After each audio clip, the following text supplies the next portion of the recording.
Socorro! Tenho um filho adolescente na quarentena. Você também tem? Vamos conversar um pouquinho? Vamos ver se a gente entende algumas coisas para facilitar o nosso dia a dia, a nossa relação com os nossos filhos?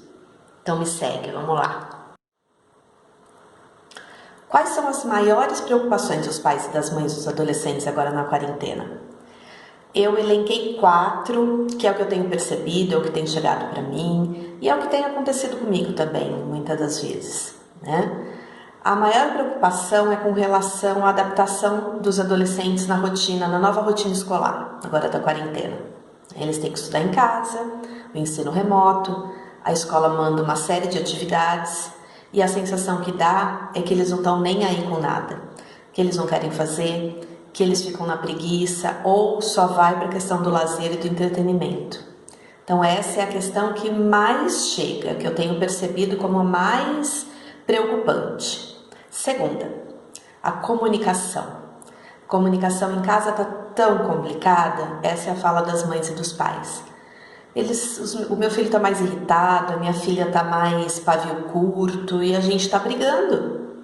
Então está rolando uma confusão grande aí na comunicação. O outro, como fazer um adolescente sair do quarto? Como será? A gente vai entender um pouquinho por que isso acontece.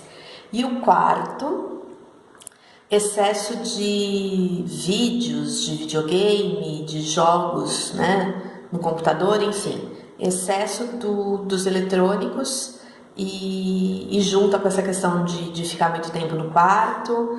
Enfim, esses são os 4 tópicos que têm chegado como mais preocupante. Agora eu queria ver com vocês, pensar um pouquinho em algumas questões para ver se a gente consegue mudar o foco e o nosso olhar com relação a essas 4 questões, tudo bem?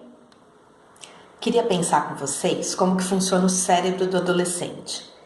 Ele é diferente do da criança e ele é diferente do adulto. É como se o cérebro da criança fosse uma casa e quando ele entra na adolescência, ele entra num modo de reforma para chegar na idade adulta. E, às vezes, essa reforma, para alguns adolescentes, é uma reforminha assim, uma pinturinha de parede, uma coisa mais simples, trocar alguns móveis. Para outros, é casa abaixo, tá? Tem que mudar muitas coisas. Então, mas tem algumas questões que passam por todos os adolescentes. Então, eu queria pensar com vocês as questões mais importantes do desenvolvimento cerebral nesse momento da adolescência.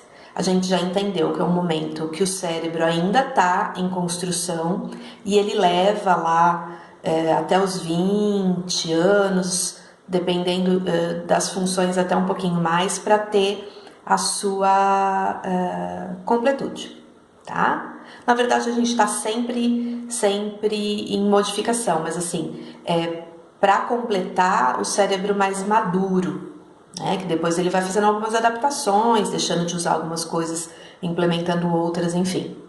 Mas ainda tem uma grande mudança acontecendo aí na adolescência. E tem algumas habilidades que ainda não estão estabelecidas e que essas habilidades imaturas, que ainda estão em construção, traz alguns comportamentos para esse adolescente.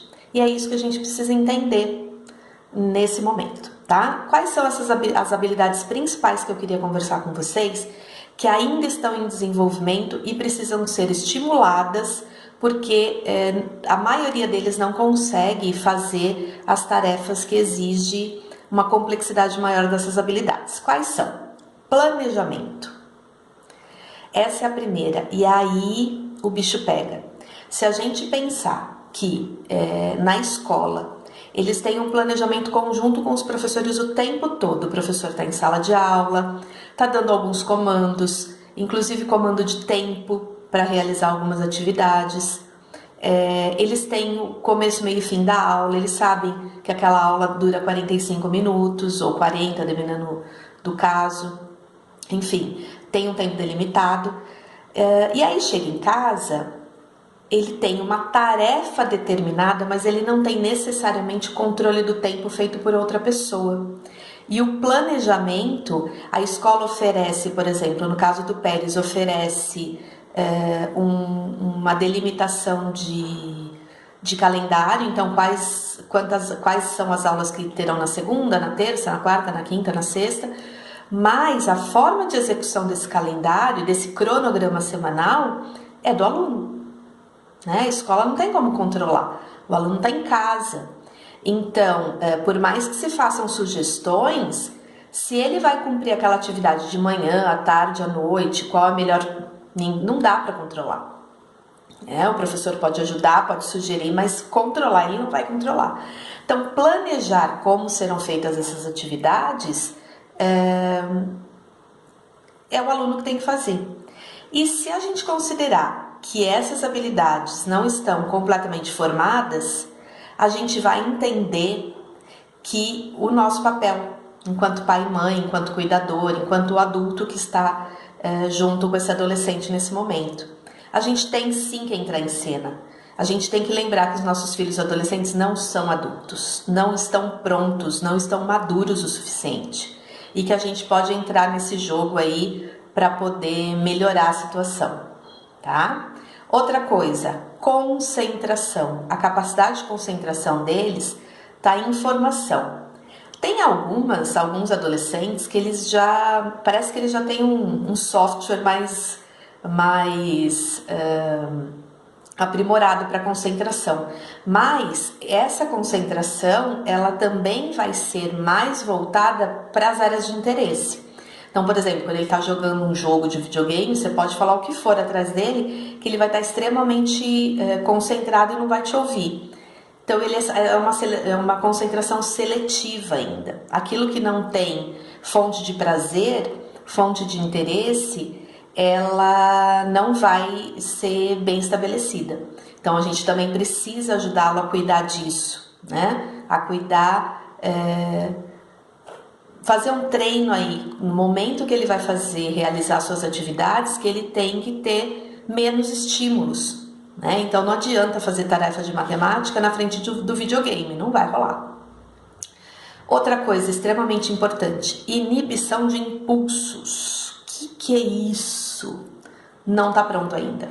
Sabe aquela coisa quando a gente tem vontade de gritar e de espernear nós adultos e a gente fala assim, opa, não vou fazer isso aqui que não é apropriado. O adolescente, ele tem uma falha aí ainda, porque como ele está em construção, ele conhece a regra, ele sabe que ali ele não pode espernear.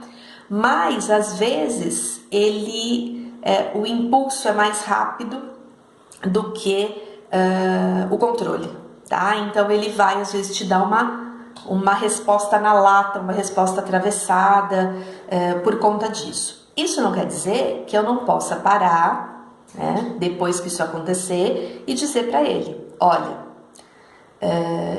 eu não me senti nada confortável com isso, achei que isso não foi legal, tá? Para mim não foi legal isso, eu não gostaria que você falasse assim comigo novamente, tá? Lembrando que não adianta falar para ele, você é inadequado. Nós temos que dizer para ele que aquele comportamento dele não fez bem para outra pessoa. Ele precisa aprender a desenvolver isso. Aprender a linguagem de que ele tem que respeitar o outro. Essa é a parte mais importante. Então, o comportamento dele só pode ir até o limite que o outro deixa.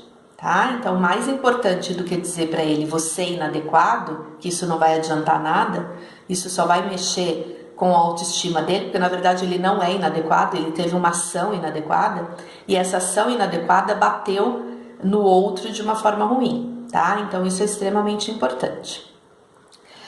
O outro é a questão de estabelecer uma relação de empatia, de se colocar no lugar do outro. Não é que ele não tenha essa capacidade, mas ainda está em formação, então também dá curto-circuito, tá? Então a gente tem que o tempo todo tá lembrando ele, né? Olha, eu não me senti bem com essa atuação.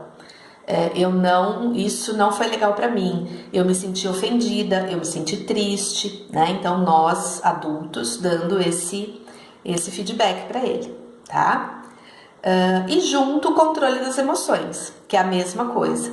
A raiva, a tristeza, a alegria, é tudo muito intenso. Então, ele também vai, às vezes, tem algumas mães que falam assim: nossa, a minha filha acordou num mau humor, de repente ela escutou uma música e saiu cantando e dançando pela casa como se ela fosse a pessoa mais feliz do mundo. Tem, tá? Essa oscilação de humor e o controle das emoções, ele está em expansão, ele está em consolidação. Então, por isso também que a gente precisa, às vezes, dar algum contorno, né? Quando tiver uma explosão de raiva muito grande, quando tiver e que isso ataque o outro, né? O irmão mais novo, o pai, a mãe, enfim. Então, a gente tem que dar esses contornos, ok? Uma outra questão que é extremamente importante é que é na adolescência que a gente começa a se identificar com os nossos grupos de iguais, com aqueles com a galera da nossa idade. E para a gente se tornar adulto, a gente precisa começar a buscar outras referências, diferente do pai e da mãe.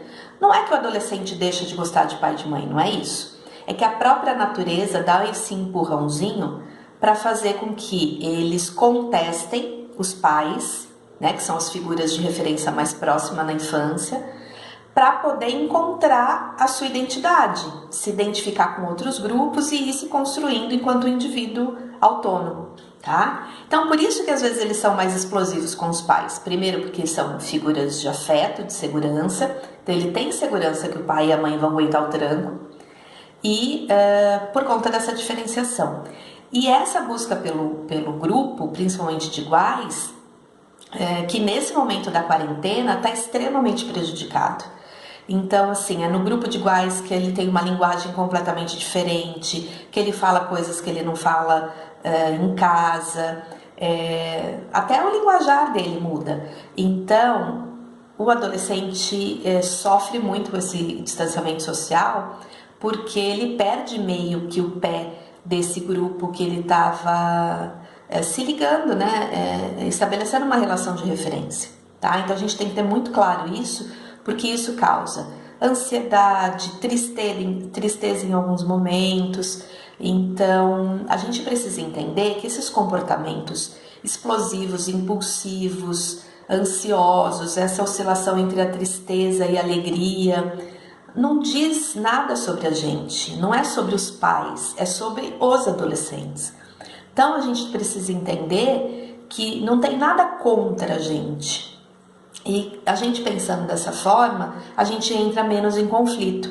Quando ele estiver irritado ou triste, você pode dizer para ele: olha, hoje eu tô te sentindo mais triste, tá? Se você precisar de alguma coisa, eu tô por aqui. E quando ele te dá uma resposta atravessada, você pode dizer para ele: olha, eu gostaria que você não falasse assim comigo, porque eu me sinto ofendida, eu me sinto chateado com isso, tá? Mas entender que aquilo é um estado de humor dele, é um sentimento dele e não relacionado a você, tá? Porque aí quando a gente não se sente atacado, a gente também não sente obrigação instintiva de revidar. Então também deixar ele ali quietinho, né? Só pontuar aquilo que não foi adequado para você, que você não se sentiu bem com aquilo e vida que segue, tá? Outra questão, extremamente importante. Alguns pais me perguntaram, e eu tenho ouvido também outros pais com essas dúvidas, que é assim: mas o meu filho tem 15 anos, meu filho tem 14, 16, enfim, né? A idade não importa, né? Na adolescência, cada pai e cada mãe também tem uma percepção. Mas assim, na idade dele, um adolescente já não tinha que ter autonomia? Poxa, ele está tão acostumado com aquela apostila, com aquelas atividades, ele já não tinha que ter autonomia suficiente para receber essas atividades e tocar o barco e fazer o que tem que ser feito? Pronto, acabou? Né? Não, não tem. Não tem autonomia total. Ele está em processo de desenvolvimento. Isso quer dizer que eu posso ajudá-lo no planejamento, eu posso e devo, tá? Eu acredito que é o nosso dever, sim, ajudá-lo no planejamento, se colocar disponível para tentar organizar, fazer questionamentos, não no sentido de cobrança, mas assim, e aí, você está conseguindo dar conta? O que você fez hoje? Vamos sentar para ver, você não quer sentar para a gente dar uma organizada? Você acha melhor usar agenda ou usar um aplicativo de tarefas para controlar? Como que você está controlando isso? Questionando, ele vai buscando as próprias soluções. Se ele falar, mas eu não fiz, não estou conseguindo assistir o vídeo, mas por que não? Por que você acha que você não está conseguindo? Qual seria a forma de você ajustar as coisas para que você consiga? Entendeu? Então, se a gente faz questionamentos, ele vai buscar a solução. Isso é uma forma de desenvolver autonomia, mas com a nossa ajuda, com o nosso apoio emocional, até com o nosso apoio no planejamento, às vezes, né, dando algumas ideias. Olha, eu faria isso. O que você acha de fazer essa planilha dessa forma, ou esse controle dessa forma? Isso vai surtir qual resultado? Vai surtir um resultado no sentido, a escuta dele vai ser assim, pô, meu pai e minha mãe não estão aqui abrindo a porta do meu quarto só para me cobrar, sem saber nem se eu tô bem ou se eu não tô, né? O meu pai e a minha mãe estão tentando ajudar. Olha, eu acho que tá rolando uma parceria. Eu acho que é essa a escuta que ele vai ter, né? E com isso você vai colocando a responsabilidade para ele, né? Como que você acha que dá para ser feito? Qual o controle que você acha melhor fazer? Você muda o tom, é diferente de falar assim, você não fez, caramba, que preguiça, hein? Na hora do videogame, tudo bem, né? Na hora de ligar o videogame, você vai rapidinho. Na hora de abrir uma apostila, só preguiça, né? E aí a gente desconsidera tudo que está acontecendo com ele, né? Tanto da imaturidade do cérebro, como do quanto ele está se sentindo mal com essa situação toda, enfim, como que tá essa questão. E outra, pensando que isso muda a cada dia, como a gente muda também, tem dia que a gente levanta bem, tem dia que a gente levanta como se o mundo tivesse nas nossas costas, para eles também. Então a gente estabelecer essa parceria, né, colocando a responsabilidade para eles, mas oferecendo ajuda e apoio, tudo tende a ficar mais leve, tá? O humor também é muito legal, né? A gente fazer alguns questionamentos com humor. Mas como que por que você acha que não rolou? Será que foi por causa de um disco voador que passou aí, que não sei o que? Às vezes não é deboche, né? Às vezes é colocar um pouco de humor para quebrar o gelo, para estabelecer essa comunicação também, tá? Outra questão, alguns pais falam assim, mas se eu ficar ajudando, ele vai ficar mal acostumado, a preguiça vai piorar e que ele não vai fazer nada sozinho, não. Mesmo, não é, né? Então, de novo, a mesma coisa da autonomia. A gente está oferecendo apoio e empatia. A gente está olhando para como ele está se sentindo e para as dificuldades dele. A gente não está fazendo por eles. Então, em nenhum momento eu estou dizendo para vocês fazerem as coisas por eles. Mas andar lado a lado, dar suporte, tá? Que eu acho que aí facilita bem as coisas, ok? E aí, por fim, outro questionamento como que eu sei se ele está fazendo ou se ele não está fazendo? Eu cobro, eu fico lá pedindo relatório? Não, é exatamente como nas outras duas questões. A partir do momento que você se coloca à disposição dele, que você considera todas as questões que envolvem esse momento de estudo em casa, separado dos amigos e dos professores, quando você vai perguntar para ele, e aí, deu certo? Como que você está conseguindo? Está rolando as videoaulas? Você está conseguindo fazer ou não está? Ele não vai entender como cobrança, ele vai entender como um monitoramento até para que você possa oferecer mais suporte se ele precisar, tá? Então, é a forma como a gente se posiciona. A gente se posicionando como aquele que vai mediar essa situação, vai dar apoio, e não como aquele que vai cobrar. E aí a gente facilita a comunicação certamente. A partir do momento que a gente para de julgar, que a gente não entra no quarto e fala assim, você é preguiçoso, olha a zona que tá esse quarto, olha essas lições que você não faz, O professor tá cansado, a escola tá me ligando, dizendo que você não faz. Caramba, na hora do videogame você tem disposição. Se a gente muda a fala e fala assim, filho, o que está acontecendo? Filha, vamos sentar para a gente dar uma avaliada? Eu queria ver como que eu posso te ajudar, tá? O que você está conseguindo fazer? Ela vai te listar. O que você não está conseguindo fazer? Ele vai dizer, tá? E por que você acha que não está conseguindo? Como você acha que conseguiria se organizar? Olha, eu no seu lugar eu faria assim, mas você acha que funciona para você? Ou você acha que tem uma outra forma? Esse questionamento vai fazer com que ele pense, com que ele já é um estímulo para ele aprender o que é planejamento, que é um ótimo momento para ele aprimorar essa habilidade que ainda é imatura, e estabelece um relacionamento de acolhimento do que ele está sentindo. E se você nessa conversa sentir que ele não está bem, diga isso para ele: ó, tô sentindo que você não está bem, tô sentindo que você está mais triste, eu tô sentindo que você está... Parece que está cansado. Esse cansaço, será que não é tristeza? E aí pode discutir uma série de coisas aqui que a gente vai falar em outros vídeos, como que ele está dormindo, como que ele está se alimentando, mas sem julgar, acolhendo e sempre colocando para ele também: olha, é que eu tô preocupado.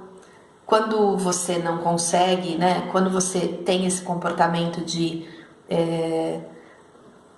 não estabelecer as tuas coisas da escola, isso me preocupa, eu fico preocupada, não é você está me dando preocupação, mas eu fico preocupada, eu fico chateada, eu fico triste. Você pode falar dos seus sentimentos para ele também, que vai abrir essa possibilidade de falar do que nos move, que é o que nós sentimos, né? E aí a relação vai ficar muito mais legal, tá bom? Então cuidem-se. Eu espero que dê tudo certo e a gente vai conversando um pouquinho mais nos próximos vídeos, tá bom? Tchau, tchau!